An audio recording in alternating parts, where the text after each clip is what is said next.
Howdy doody, Kat. Hi, Gail. So I need to drain my Superautomatic because I'm going to ship it to my Aunt Nancy in Duluth. That's nice of you.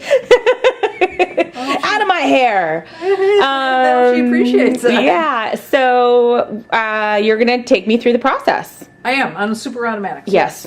Now, different Superautomatics have different ways of sensing the water in the water tank. Okay. And so essentially what I'm going to show you is how you make the machine think it has water, even when it doesn't. Okay. And then you turn on the steam or you make it brew or something, and it thinks it has water, but it doesn't. So first off, let's talk about, I'm shipping it to my Aunt Nancy in Duluth, but what are some other reasons why I might want to do this? Shipping it in for repairs or it's just general storage. You want to get the water out of it. Why?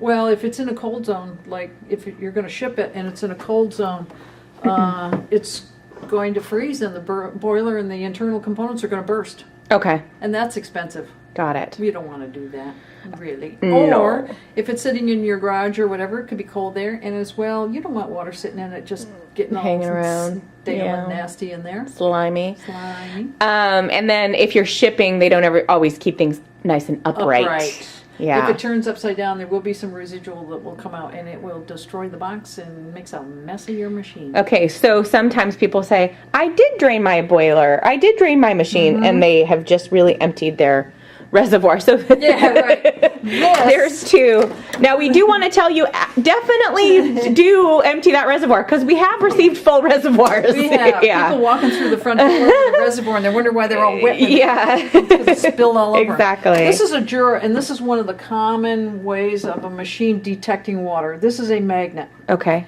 And it floats.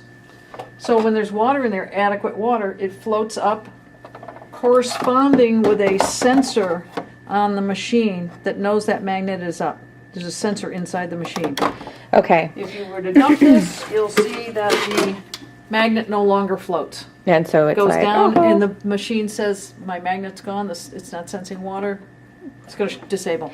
Because I have to have the machine on in order to do this? Yes, Okay. you sure do. All right. This is the other, on the Seikos, this is the way that they sense water, is by pressure. Right back in here, there's a little square, and if I put my finger on it, see, it thinks it has water again. I take my finger off, no water. Okay. Got the machine over to the sink. The machine is on, it's hot. We're going to take the water tank out. We're going to spill it on Cat. Mm-hmm. Now I'm going to reach in and I'm going to hit that spot back in there that senses water. Come on. There it goes. I was a little below the square. I can't see what I'm doing, folks, you know? So, Do you want me to get that out of your way? Yeah, well, it'll squirt down into the... Let's just get it right down into there. Let me see if I can get a better position here. Okay. Okay. We're going to put the machine into the water mode. And now all machines are different. Just put it into the water mode and make it pump water. Okay. It's coming up to temperature for it. It's got to heat the water. Yeah, this is like riveting. So what it's going to do is it's going to squirt out as much water Is in from that the system, but it's not taking water in from the water tank because the water tank's not there. Now it's like, come around and look at this. The water light is on saying, fill me. Got it. So that's like, sort of like I need to be primed.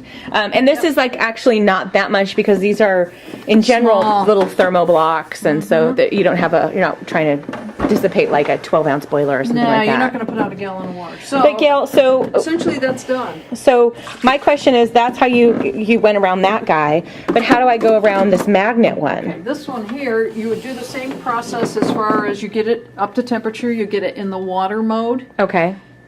but what you do is you lift this tank ever so slightly, and all that's doing is bringing that magnet that's not floating, it's bringing it up like it is floating. Okay, but you still have to have it somewhat engaged, right? Down there, or no? Nope, just the magnet. You don't have to have it engaged at all, but you do have to have the magnet up high enough, and all of a sudden it'll start pumping water. Got And it. it'll dissipate just like that one did. Cool. All right, so anyone with a magnet, you're just tricking it.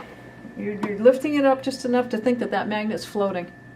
And on that one, it's pressure. There's always a spot back in there for the pressure ones, which is Seiko.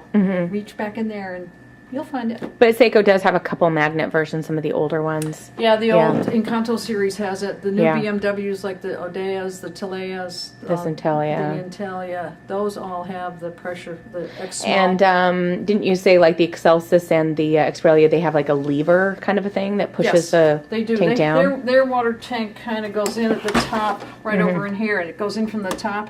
There's a little lever in there that pushes. Okay.